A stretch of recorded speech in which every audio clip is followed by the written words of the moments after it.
Gurudev. Do you want to start with the prayer or you want me to do it? I can do that. Yeah, please go ahead. So let's chant Om 3 times. So breathing in for Om.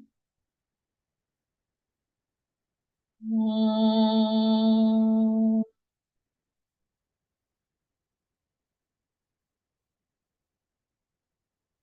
Om.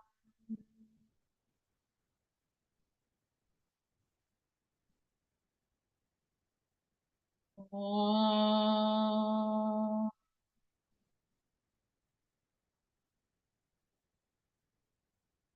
Om Sahana Vavatu Sahanau Bhunaktu Sahaviryam Karavavahai Tejasvinavati Tamastu Ma Vidvishavahai.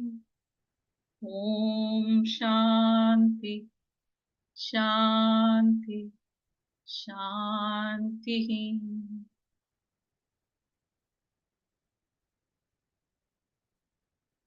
Narayanam Namaskritya Naram Chaiva Narottamam Devim Saraswatim Vyasam Tato Jayamudirayet. Sadashivasamarambham Shankaracharyamadhyamam Asmat Shri Guru Paryantam Vande Guru Paramparam.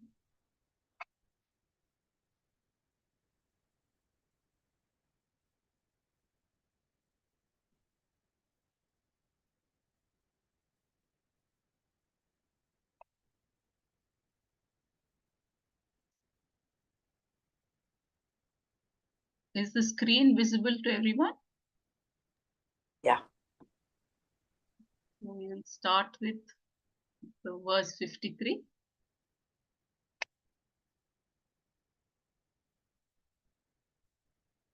Shruti vipratipannate yada tasyati nischala samadavachala buddhis tata yogamavapsyasi. Dr. Brahmana, if you would like to say it properly. No, you said it really well. Just that the thing was stasyasi. Tasyasi.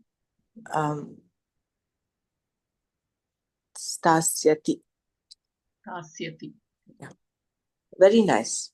Please go ahead. Shruti pravritti pannate yada tasyati nischala samadavachala Buddhihi. buddhis tada yogamavapsyasi. Yada, when? Buddhihi. Okay. Buddhihi tada. Chala buddhihi tada yogamavapsyasi.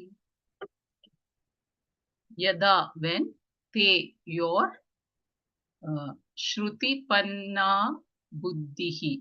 Mind generally distracted by the Vedas, which present various means and ends to be gained. Achala, firmly established. Samadhav, in the Atma, oneself.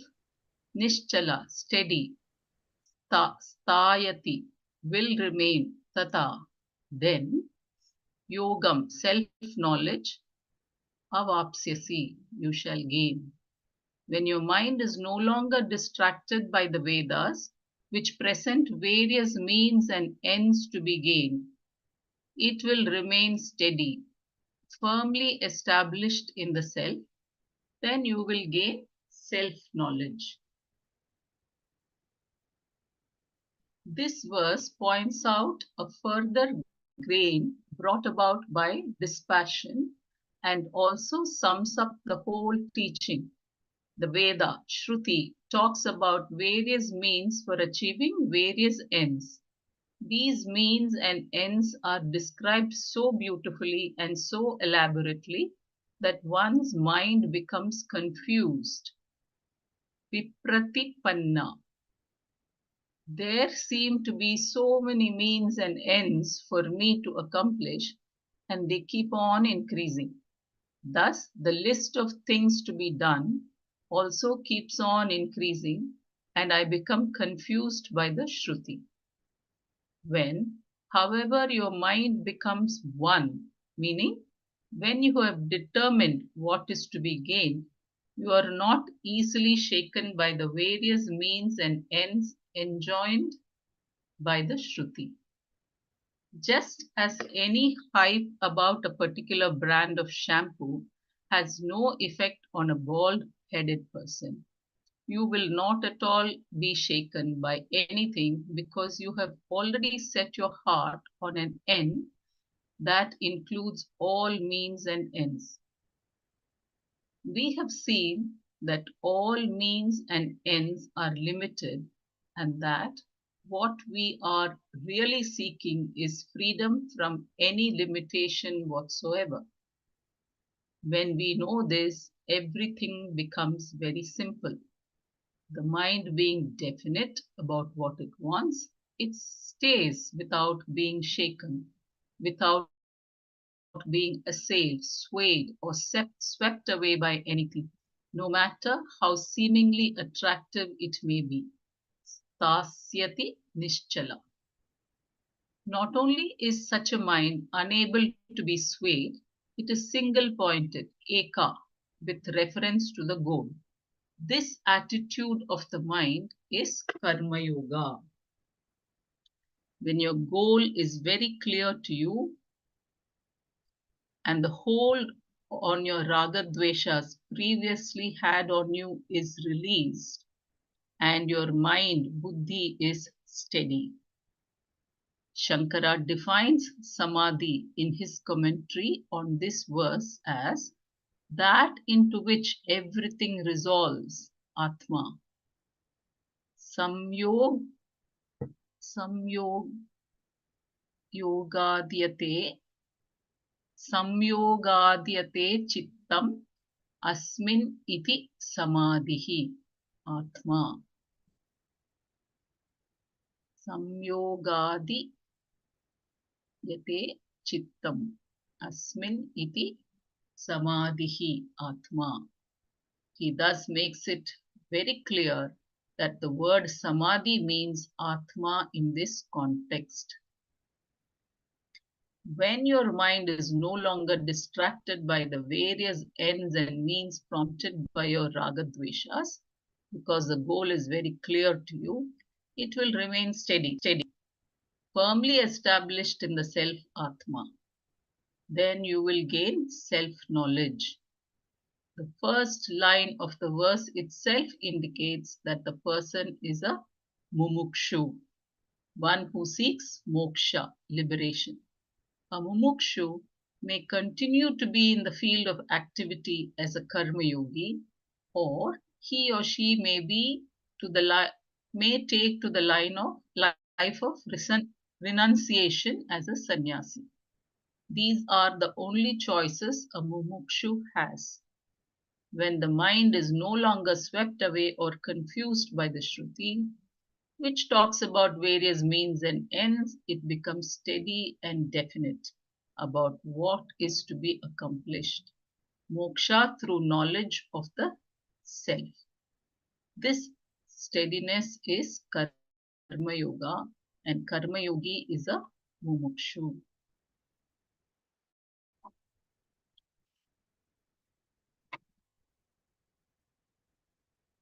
Anyone would like to share their understanding?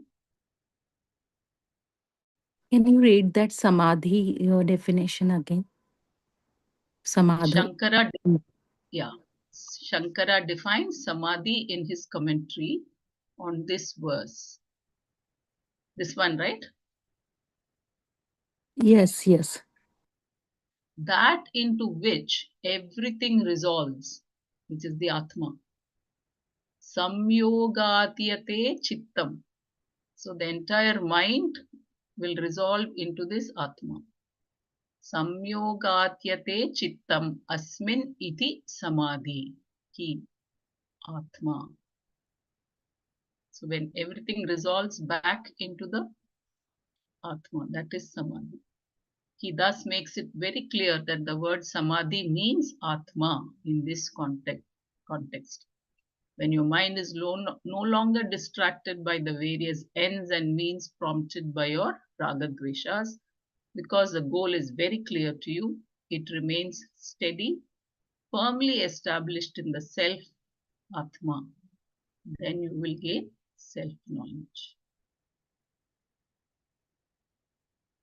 So what I gathered from this verse is that not only we have to overcome our raga dveshas, but also the distractions given the shruti, the various means and ends, because I am in that state. I get confused with so many things to do for so many things as you come across so many mantras and chanting and so many things. So I am in that state at the moment, confused as to what to do and what to drop. So your mind has to go beyond the shruti also, beyond the distractions of the shruti. Am I right in that understanding? Not only is your raga dvesha you have to overcome, but you also overcome the distractions presented in the shruti. And then you get your mind single pointed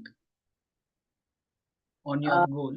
Correct, which is true. But then when we talk of Shruti, Vedanta is also part of Shruti. So what they're talking about is, I think, the Karma Kanda aspect.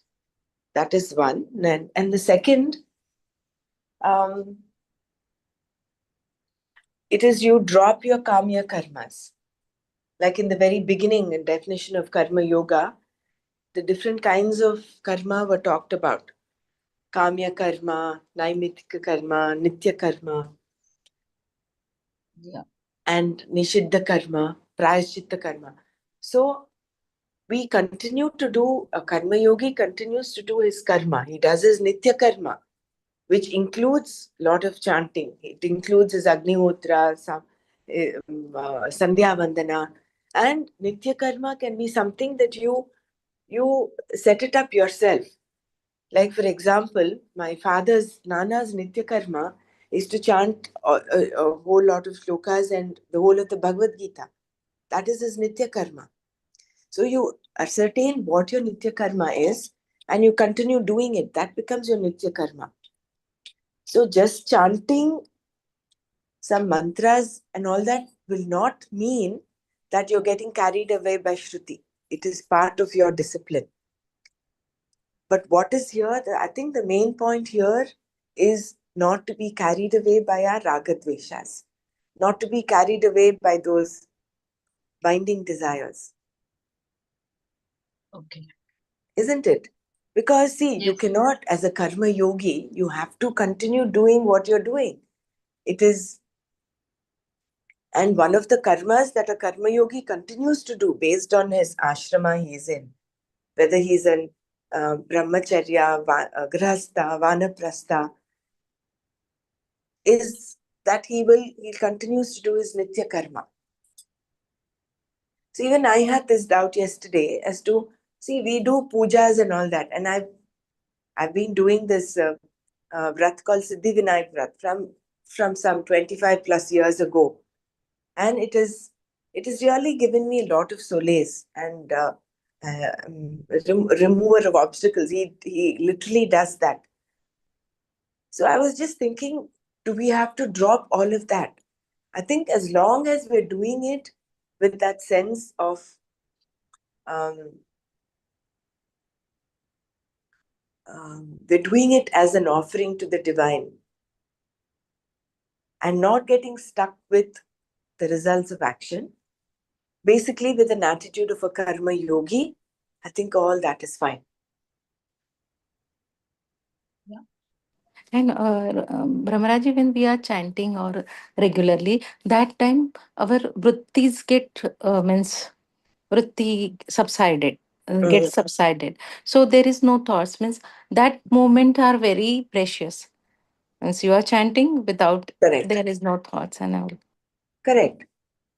And somewhere So else that also, Swamiji explains, he says, doing this Nitya Karma, chanting, mantras, all this is good, and we need to continue, because at least if not, if we didn't do this, we would be engaged in some other activity which might actually be deleterious to our growth.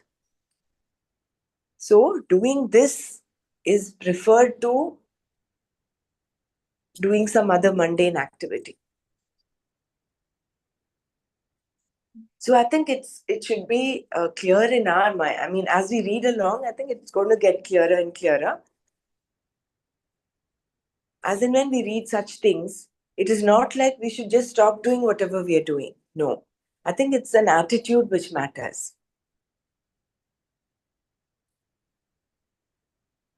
Isn't it? So I think that is... Hariom, yes, Brahmaraji. Even I was, our faith also deepens. Although we are performing this all vrata and all these things, but it is strengthening our faith, and it is making us more and more centered in whatever practices sadhana we have been doing. Very nice explanation. yeah. Earlier, I too had this kind of doubts that why this, how can, I mean, we are doing that kamya karma, and but then it is, if it is giving a very different type of that devotion, where when we are sitting for our practices, nothing else bothers us then. It is taken care of, like. Although, when you go a little deeper into it, see, a karma yogi, his only and only priority is moksha. That is the only karma he has, to attain moksha. Correct, Brahmaraj. But as long So, as we are in samsara, I mean, I'm talking about myself. Yeah. yeah, It will continue to, come as a obstacle, some desires correct. related to, yeah. But what I'm saying, I understand where you're coming from, but if we really have to be a complete, like, 100% karma yogi who does not have kamya karma, for him, him or her, the only goal is moksha. He or she continues to do whatever roles and responsibilities he has to perform. And whatever comes in life, he or she takes it as prasada, right? There is True. discretion in action with an attitude of yajna bhava, and then you take whatever result comes as prasada. So then you would not be using whatever rituals, puja, to alter that. I don't know, maybe I'm wrong. I will have to get some clarification on this, whether all of this, because if you look at the Putra Kameshti Yaga, in the examples given as Kamya Karma, that itself is a Kamya Karma. Because why? You do not have children and you want to get children, and therefore you do this ritual. So the ritual is performed with a limited end in mind. There is a desire, and in order to achieve that desire, you do that. So similarly, even the vrata that I was talking about is you start off with a little desire. There is something that you want, and then you do it, and then whether the result comes or not, it's up to you. I mean, you might take it in your stride. But the initiation of the whole, the puja, the vrat itself, is prompted by a desire. Unless you are just doing it out of joy. If it is done only out of joy, then probably it will not get under the kamya karma aspect. I think we'll need some little deeper clarification in this, because then again, it is again going to come boil down to an attitude in our mind. Is it because we have raga for the desires that we have in our mind, as in we want some obstacle to be removed? But for a karma yogi, even that obstacle, he does not consider it an obstacle, because he's neutralizing his raga dveshas, if you look deeper into it. Because whatever is happening is accepted totally. That Not sure happens whether, with yeah. that happens with mental cleansing and maturity. Mm. Comes slowly. Mm. Correct. Even I am waiting for that phase where you will, I mean, where you will not be doing something for some desire. Correct. It will be Right. out of joy. It Out of will joy. happen. It will Mm. happen. But that stage also will come, because we are not Mm.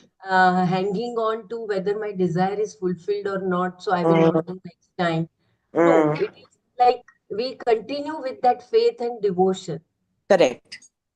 and it happens. So I Yeah. am also waiting for that stage where it will be without any desire, whether it is Navaratri Vrata or any other Vrata we Mm. do usually. That it is out of joy, and whether our desires get fulfilled or not, we continue doing that with lot of devotion and faith. And as you said correctly, that if we are not doing that, then we will be doing something which is not useful for our own Good. path. Mm.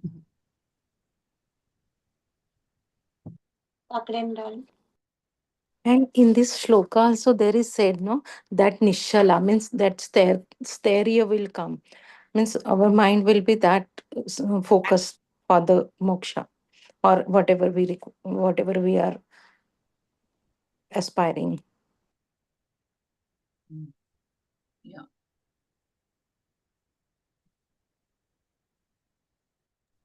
So I believe, Hari Om Brahmaraji, so I believe with this shloka is specifically only for Shrotavya, only for that, because it is focusing on Shruti aspect. I think it is more on Karma Kanda, as you rightly said. Yeah, those who are really just stuck in the karma kanda aspect, because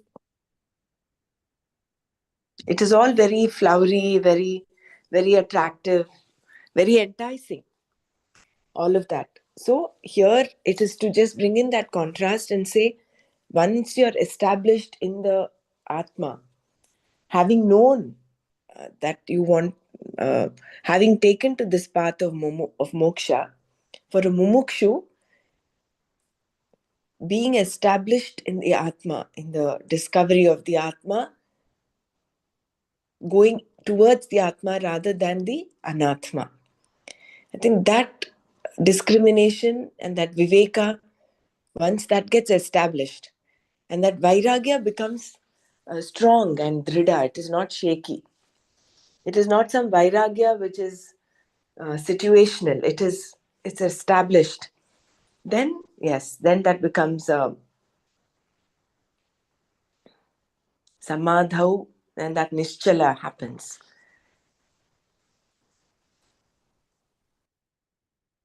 Yeah, there was beautiful synonym given yesterday. I forgot nirvaigya and please help Nirveda, us. right? Nirveda. Nirveda. Yeah, it is beyond Veda, like Mm, Nirveda. Correct, mm. correct. So now it is clear. Very beautiful. Yeah. Shall I continue? Please continue. The possibility of doubt. There can be some doubts here. Is Atma always free or is it always bound? Is Atma limited or free from limitations? Is Atma mortal or is it free from time? Is Atma the truth of everything or is it one of the many things in the world? Is Atma the very cause of everything that is created here or is it a product of creation? Is Atma identical with Ishvara or separate from Ishvara?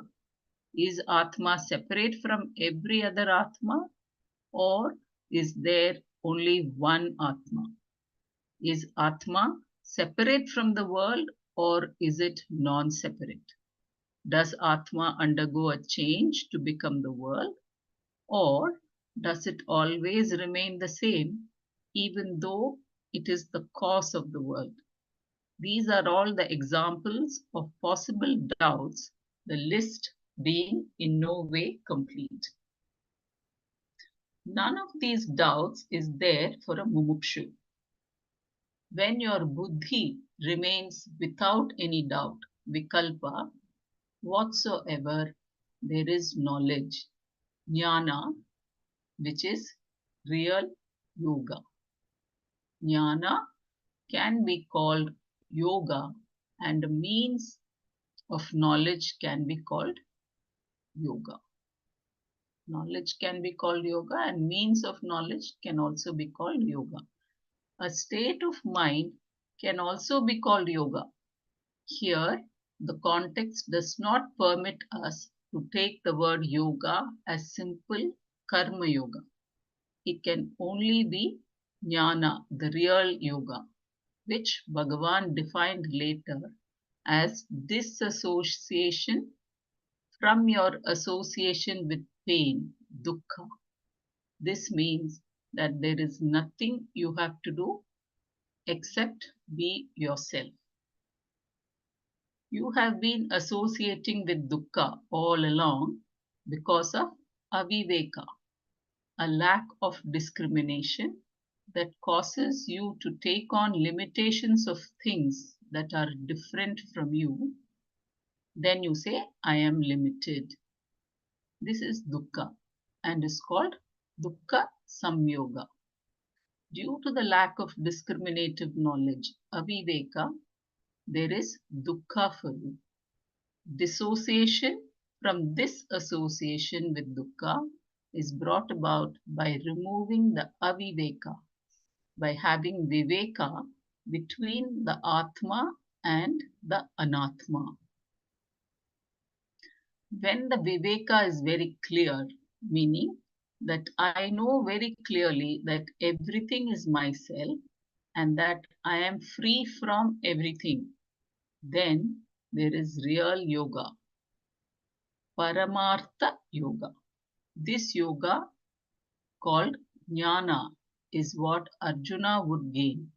Thus, Krishna said, yogam avapsyasi. Shankara gives the meaning of the word yoga as viveka prajna, thus making it clear that the word yoga in this verse is nothing but discriminative knowledge of the Atma and the Anatma. When true discrimination is lacking, sorrow is the result.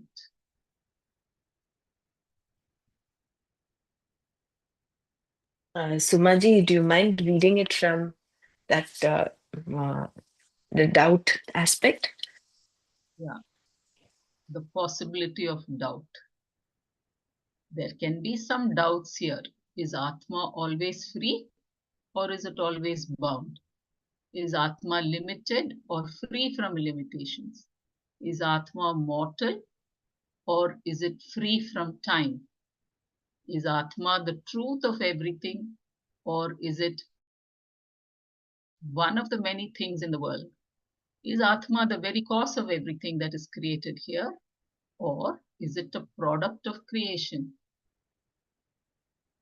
Is Atma identical with Ishvara or separate from Ishvara? Is Atma separate from every other Atma or is there only one Atma? Is Atma separate from the world or is it non-separate? Does Atma undergo a change to become the world or does it always remain the same even though it is the cause of the world? These are all examples of possible doubts, the list being in no way complete.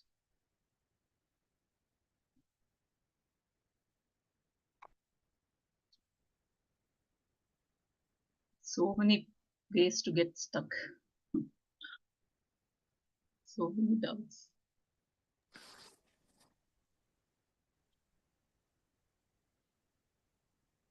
Yeah, especially that thing about whether the Atma changes in order to become the world. Yeah, even I had that doubt. Mm. Because Atma is present in everything in this creation. Atma is the cause of the creation. But creation has many forms, has many manifestations. So then is the Atma undergoing the change? Even I had the same doubt. Atma remains the same. It is only because of this Maya Memsab that Ah, creeps in and creates an illusion of the world. The ah, world is unreal. Every aspect of creation is pervaded by Atma. There is only one Atma. That is one. There is only Atma. The world is as though real. It's mithya. hmm, So Atma is not undergoing any change. yeah. Jai Gurudev, it's like the electricity passing through the all different kinds of apparatuses, like different kinds of instruments. That will remain the same, but it will uh, glow as a bulb or cool as a air conditioner. It will help doing that kind of activity. And one more uh, thing I wanted to say, we keep saying this world is mithya, unreal, but I think it is not unreal. It is real in the sense, but it is impermanent. It is not permanent. So it uh, because we are living this life, and it is very much real for me right now, and it is not permanent. Atma is permanent, but this world, this Jagat is real but impermanent. I think It is Atma real, the Bodha. definition. I think in Atma Bodha we have read this, and maybe I'll get back to that those verses and come back tomorrow. But You agree with that? the off-quoted definition should be- statement from the Shruti is Brahma Satyam Jagan Mithya. Jivo Brahmaiva Naparaha. This is an often quoted vakya from the Upanishads, Yeah. which says Then what is the definition of mithya? Mithya is something which is as though it is, of course, real for you and me. Like my body is real. Someone comes in, hits my body or pricks it, I feel the pain. That is real. The Mithya definition of Mithya is it is seemingly real, but it has no existence of its own. Like the mirage. All the examples of Mithya is the, what is that? Rajju Sarpa Bhranti, the mirage. Mirage is really so real. I mean, from a distance, when you're driving, it looks as if there is water. But As as you though water. drive, See, the difference as though between the water. Yeah. no, the mirage and the real world is different, I feel, because in mirage there is no water. You feel as though there is water, but Mm. life over here is Mm. real but not permanent. No, the problem So is because we are so rooted in this life, we've so identified with ourselves that we think it is real. But the actual truth is, it is not. And that is what the Shruti is very beautifully saying. What is true, they've defined very clearly. Yeah, In that's what I was Tattvabodha, going we to tell. learned, right? Yeah, That that is which what I was remains going to in, tell you. Yeah. yeah. Please go ahead, Mrinal. No, no, no. Just please recollect that. So it says truth is something that remains in all the states. yeah, that is permanent. What That doesn't that is, change. All yeah, the time and all the time. correct. Yeah. And that which Yeah. remains unchanged. So that was there in Jagrat, Swapna, Sushupti. Whatever remains constant That is truth. So Ah, we are not the same. Jagrada avastha, we are different. Swapna avastha, we have different dreams. So the world, so-called world, Jagat, in Jagrat, Swapna, Sushupti, it's all different. It's changing. So correct. that itself gives us the, okay, this is not real. That This is in that mithya. sense, it is Hmm. not real, Correct. but it is happening. This is what I But also feel. time. In Time all, also you have yeah, you in to that take the sense, it is not real. It is not permanent. That's what I'm trying to say. If you recollect this, the definition given by Brahmaraji, it is changing, and it is not permanent. In that sense, it is unreal.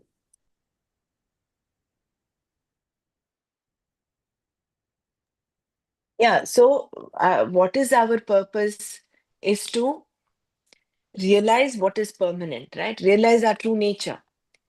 And we are that Atma, which we all are, is Satyam, Jnanam, Anantam, Satchit Ananda. But this particular verse is saying, right now, rather than for going within, for a mumukshu going towards the Atma, if he or she is Shruti Viprati Pannate, is getting carried away by the words of the Karma Kanda, that is taking him towards the Anatma, which is the world.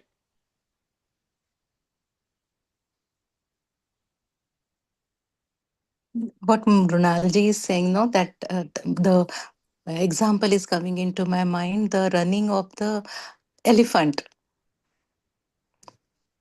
That elephant runs, and that is Satya for that time. You have to be careful for that, means for protecting ourselves. So, what the real thing is real right now, but it is always changing and it is not remaining the same. Correct, correct. So there are two orders of reality. One is Paramarthika Satya. This is the Paramarthika Satya, which says Brahma Satyam Jagan Mithya. Jivo Brahmaiva Naparaha. But there is also Vyavaharika Satya, which is our day-to-day existence. So we have to have that skill of being rooted in the Paramarthika Satya, continue to function in this world. As Karma Yogis, we are doing our job. We have to feed ourselves when we get hungry. The hunger at that point is Satya for that. In the Vyavaharika Satta. In the transactional reality is what Mrinalji is talking about. It is real. Yes, the world is real. That you feel pain, that you feel you get sickness, you need to go see the doctor. All that is transactional reality. But we go about doing that with a deeper understanding. That is why we need the Shastra. That is why we need the words of the Upanishad. So Karma Yogi is not someone who just lives an ethical life. He also seeks knowledge. And this knowledge, this constant repetitive knowledge you expose your intellect to, will bring in that aspect that of Advaita, that there is only one. The world, then this Brahma Satyam Jagan Mithya becomes a reality. And that is dawning of knowledge, right? And that is moksha, that frees you from this transactional reality. And for Mumuksha, he said, no, then you will get the jnana. Mm. This, yeah. I am Mrinal, you want to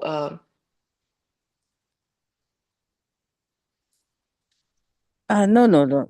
Thank you so much. It's very clear. Thank you. No, we keep saying all the time that it's like a mirage. It's an illusion. mm, That's where I kept feeling that no, it's not the illusion. When we go towards it, in the sense we see it, there is no water, but in the Jagat, the things are there. I mean, it is impermanent, but it is there. This is what the difference between the mirage and the Jagat I felt. So while in the transactional world, we have to again and again bring our mind to this knowledge of the Paramatmika Satya.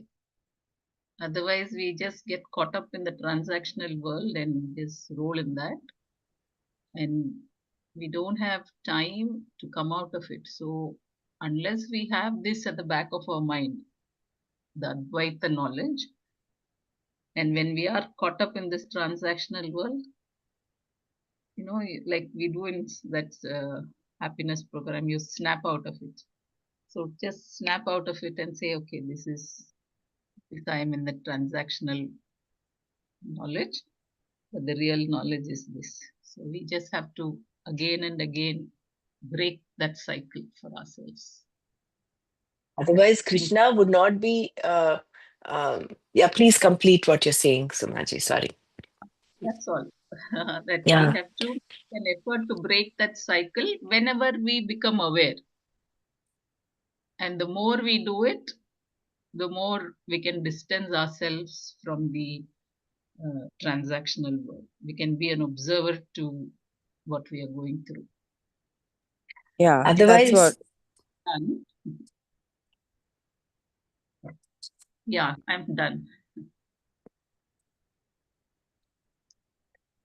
see, otherwise Krishna would not have asked Arjuna to stand up and fight. He gave him the whole knowledge of Atmajnana in the second chapter.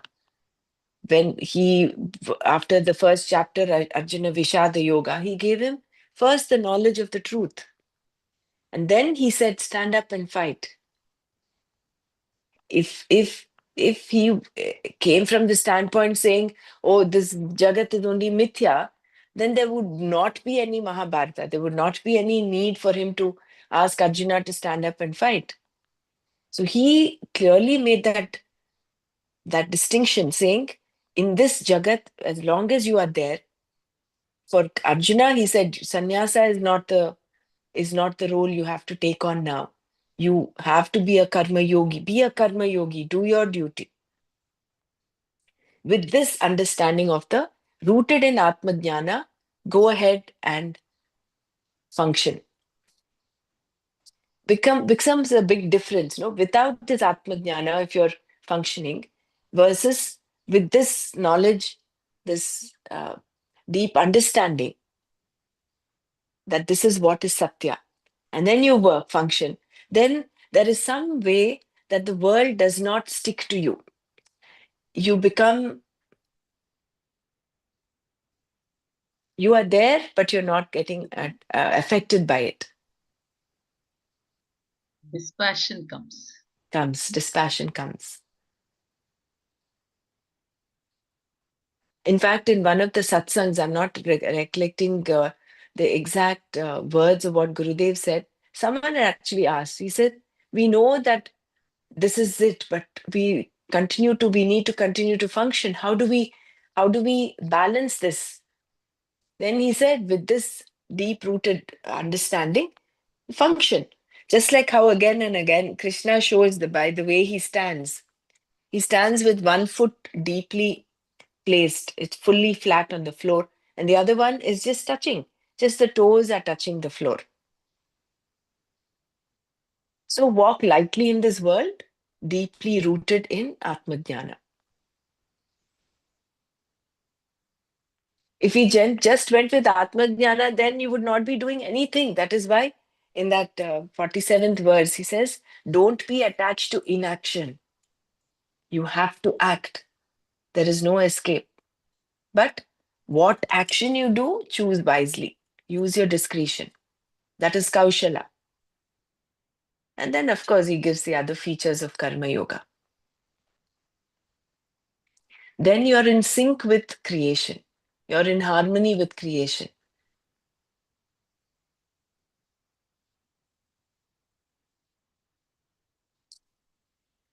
Sumaji, can you read that if the Atma changes or modifies that paragraph?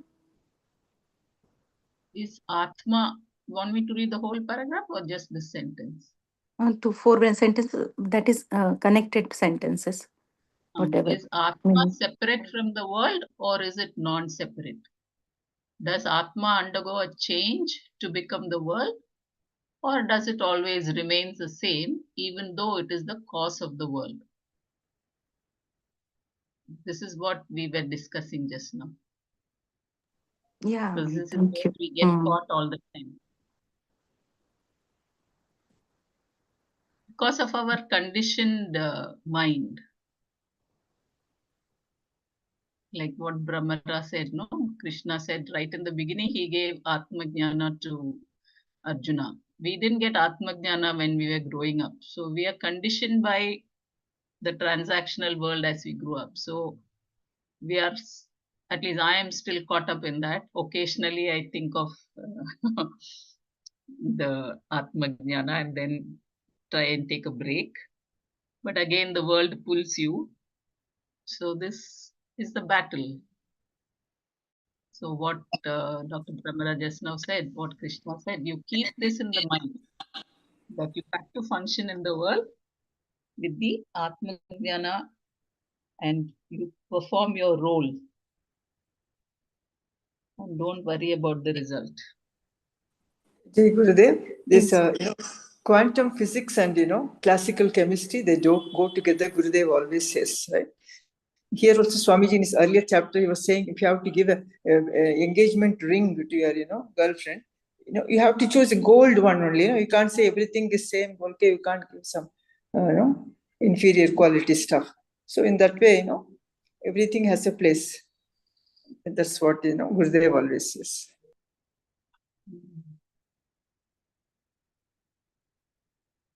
Here again, Sumaji, when you were reading, that time the means that thought came. I am in that, but I am not that. That means in the next chapters we have learned this, and the pot and space example also is there. So Jivatma and Atma, that differentiations also here what they saying in these 3-4 lines. Sometimes I go to Dvaita knowledge to clear this and come to Advaita. Dvaita, they say that you are different from the Paramatma. You're not yet that Paramatma. So they are still keeping you or making you recognize your impurities and wanting you to purify till such a time the Jivatma identifies itself as the Paramatma, is able to identify. So that Dvaita Bhava is there. No? So what do you mean by Dvaita knowledge? What they say is, this is my understanding. No. In the sense, what I wanted to know from you, Dvaita, you said Dvaita knowledge, right? So yeah, that is Jivatma and Paramatma is separate, no? Like you are not yet the Paramatma. You are still the Jivatma. That is why you are in the Dvaita knowledge. The Dvaita wisdom says that you can't call yourself Paramatma. Like here it says Atma is the same everywhere, right? In the whole of creation, there's only one Atma. So in Dvaita knowledge, they say, yes, that is true, but you're not yet that Paramatma, that one universal knowledge. We are all this Jivatma with our impurities. So God gives us all these opportunities through all these karma and family and work and etc. to purify the impurities. So ultimately the Jivatma becomes like the Paramatma. Till that time, you and God are separate. That's what my understanding of Dvaita knowledge is.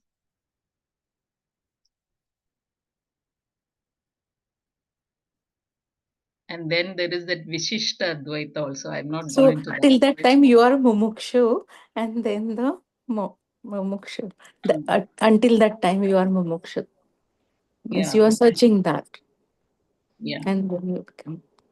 yeah, when we talk about Dvaita, Vishishta Advaita and all that, I think what we are following here right now is the Advaita Sampradaya.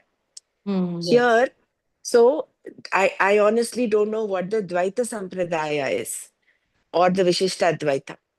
So, no doubt in our journey, as Karma Yogis also, there is that little bit of Dvaita Bhavana is there. That is why we're able to even work, do, Actually, and they all as a talk worship. about Advaita only. Even the Dvaita and the Vishishta Advaita, they are all talking about ultimately the Advaita knowledge only. But the path is a little more, mm, I mean, it makes me clearer. But Yeah, no, straight away, what is important is Gurudev also had mentioned, as long as you're following the sampradaya, the right sampradaya, then it is fine. If we switch sampradayas, then that might lead to confusion. So while staying on Advaita Sampradaya, Advaita talks of Jivatma, Paramatma, right? There is. But what Advaita says is Jiva is no different from Paramatma. That is the journey where the Jiva dissolves and becomes, it's just one with, there is only one that remains. The reason why I asked you Avarnas about the Dvaita thing is, I mean, are you reading anything with related to Dvaita philosophy is what I wanted to know. That's all. I haven't started reading, but I'm of Ah, late listening to the that what do you say on YouTube? Though they talk, no, so I'm listening to those. ah. So, I mean, this is just what I Also read- sharing from what Gurudev had mentioned. So, follow one sampradaya. The same sampradaya, it might be different teachers, which is fine, doesn't matter. But sampradaya has to be clear. And what Gurudev talks of is Shankara's Advaita. We follow the Adi Shankaracharya. Of course, it's not what he started off. It started off Sadashiva, whereas the sampradaya that Gurudev talks of is Advaita Sampradaya. I just thought Yes, I'll share that. Yeah. yes, yes. And I understand. till you doesn't recover, uh, means till you doesn't discover yourself, till that time you will feel I'm uh, different from the Atma, Paramatma. So that Dvaita Bhav, you are separate, you are feeling separate from it. Until that awareness vanish, you will feel like that. God is somewhere else, not in me, like that. Mm.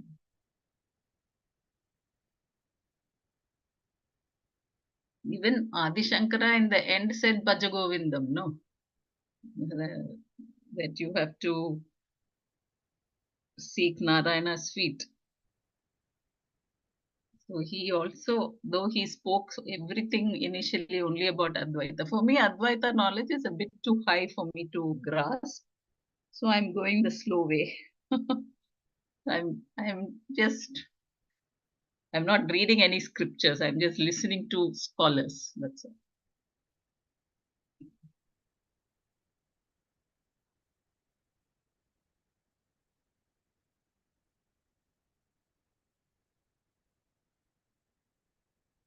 Gurudev also said, take knowledge from everywhere. Listen to knowledge that comes from all directions. What each one's buddhi can understand whatever the capacity is. So that way also I feel a bit comfortable to know everything. But Vishishta Advaita I have not ventured into. But Vishishta Advaita I know also talks about Advaita only, but through the path of Dvaita.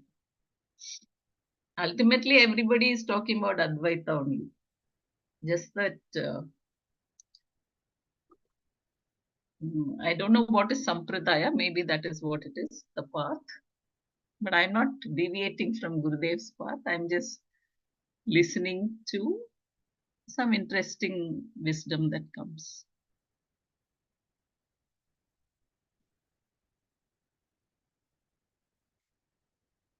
So, should I complete just reading up this doubt? So, none of these doubts is there for a mumukshu. When your buddhi remains without any doubt, vikalpa whatsoever, there is knowledge. jnana, which is real yoga. Jnana can be called yoga and means of knowledge can be called yoga. A state of mind can also be called yoga. Here, the context does not permit us to take the word yoga as simple as karma yoga. It can only be jnana, the real yoga, which Bhagavan defined later as disassociation from your association with pain, dukkha.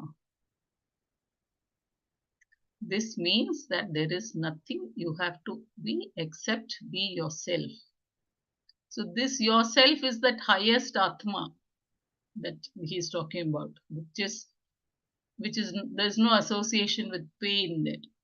So we have to constantly remind ourselves to disassociate ourselves from this pain, which is of the world, the Mithya world.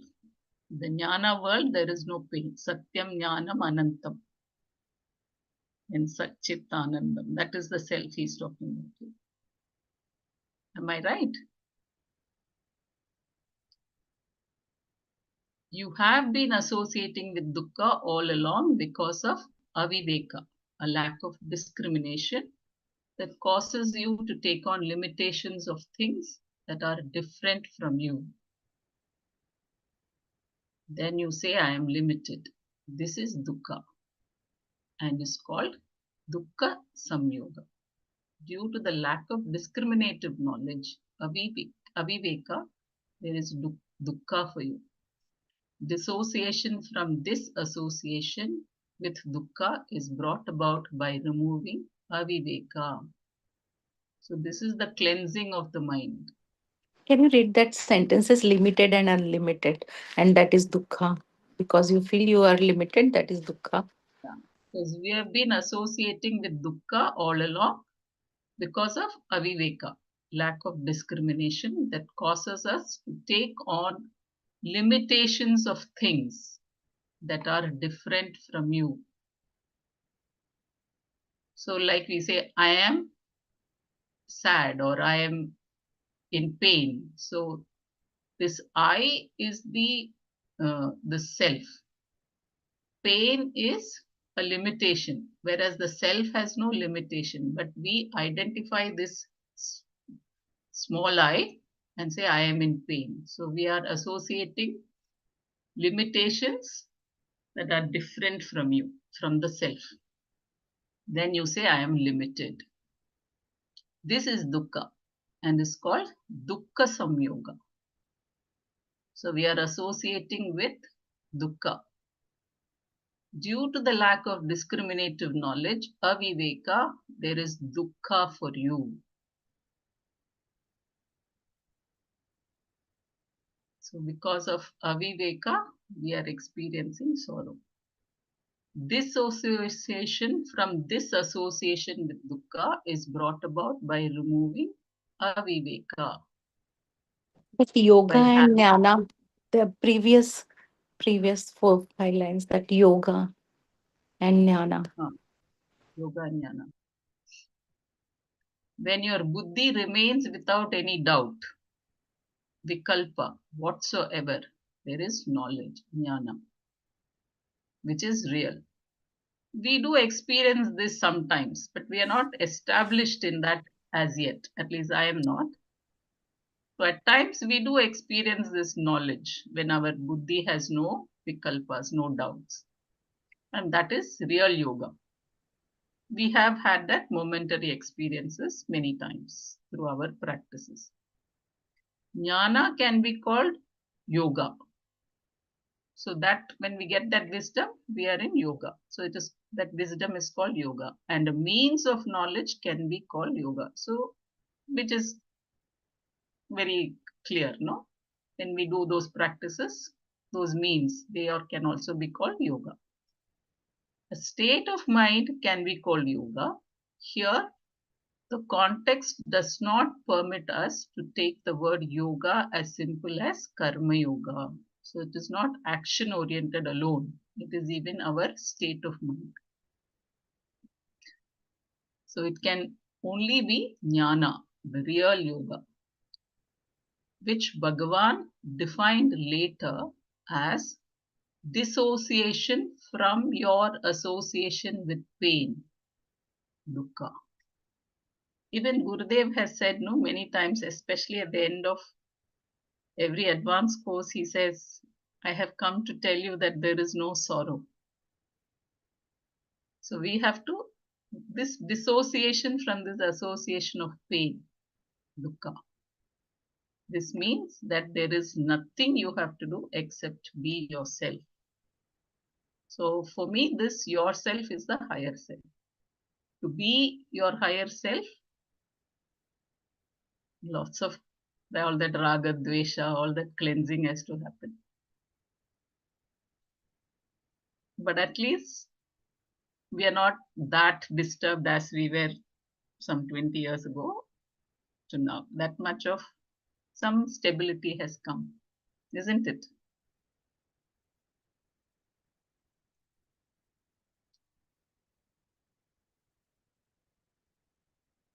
Everybody's quiet.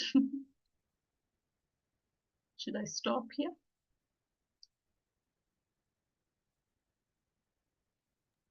Yeah, you're very right, Sumaji. So it is attach and detach. Detach from the small self and attach to the big self. That is what being established is. Hmm. And that is why Gurudev keeps saying so many people, everybody must come on this knowledge, then only it is easier for everyone. Otherwise, some of us are pulling in one direction, some people are pulling in some other material world. So it is quite a struggle. Right now, that struggle is going on, isn't it? In the whole world, that struggle is going on. At the individual level also, the struggle is going on. Family level also, struggle is going on. Because not everybody is onto this knowledge. So that is why Gurudev says, bring more and more people onto this path, on this wisdom. And it is not an easy task, but we have to do it.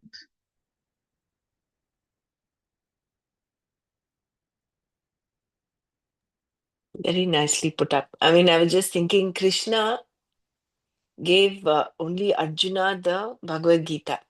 He had the whole of the army of Kauravas, Pandavas on either side. He did not, for instance, invite all of them and say, okay, listen to the Bhagavad Gita. But in Kali Yuga, that this happened in the Dwapara Yuga. But in Kali Yuga, I think there is a need to, because everyone is so cut off.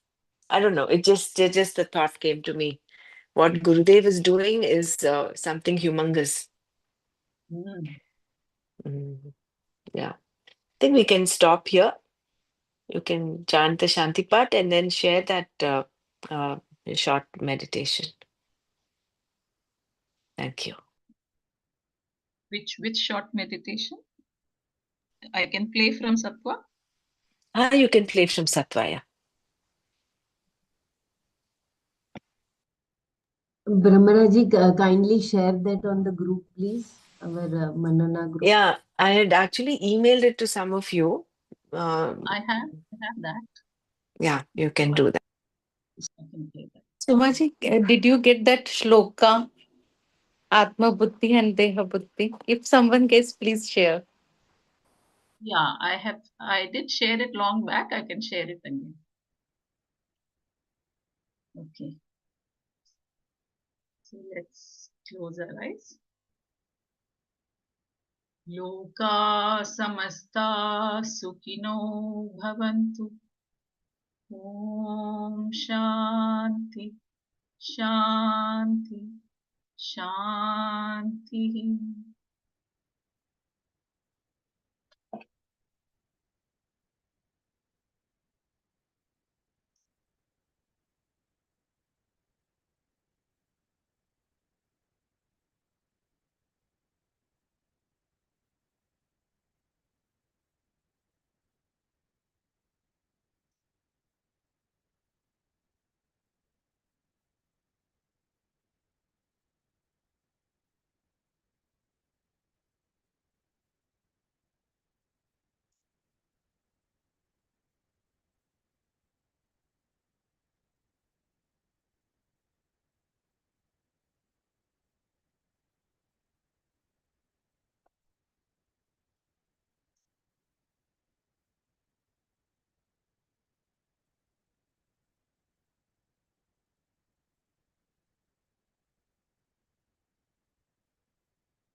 Become aware of your head. Keep your eyes open. Become aware of your head, back of your head,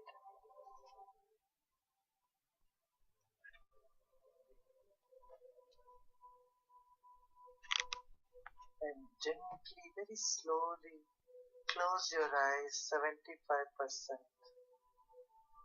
Close your eyes 50%. And then slowly 75%. Not fully. 75%. Now let your mind move inward. Become aware of your breath.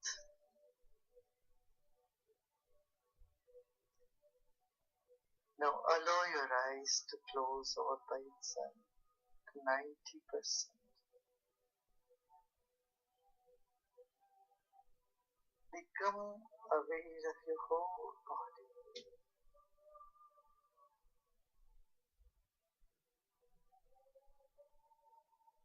Let go all your efforts right now.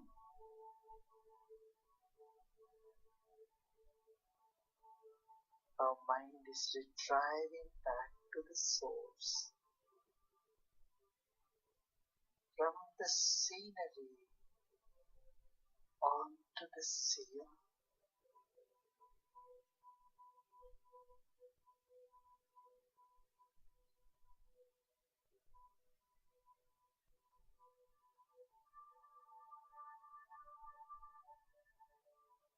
It is you who have been seeing, hearing, smelling and tasting this world.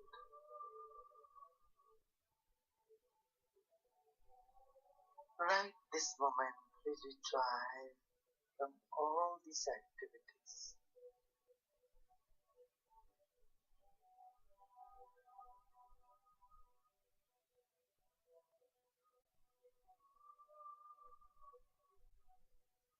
Few moments of deep stillness. Nothing to see, hear, taste, smell or touch.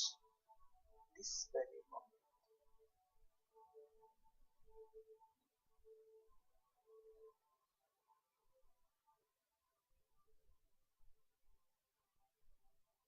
Repose in yourself.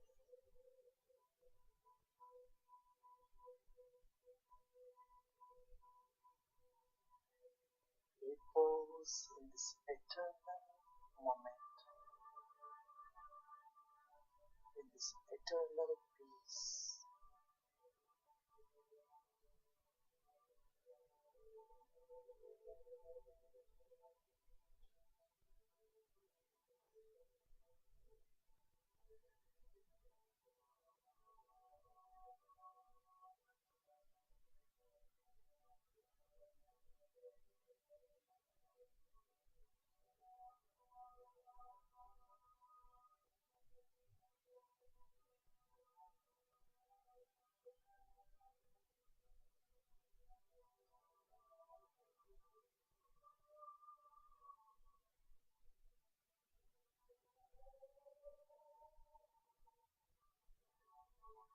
Let's take a deep breath in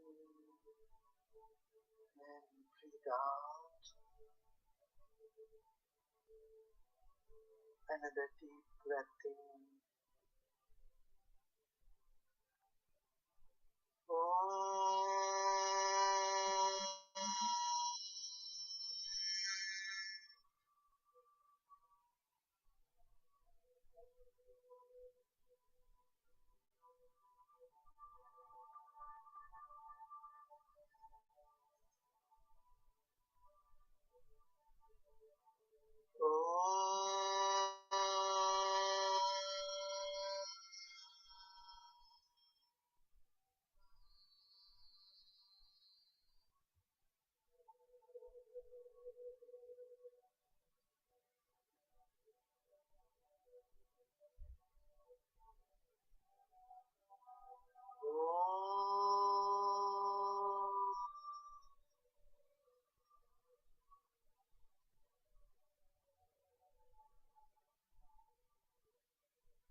Om Shanti Shanti Shanti.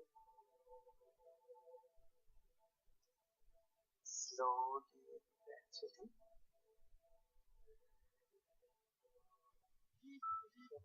away the body and surroundings.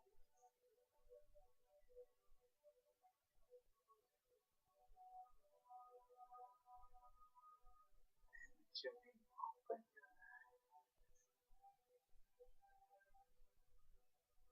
very good.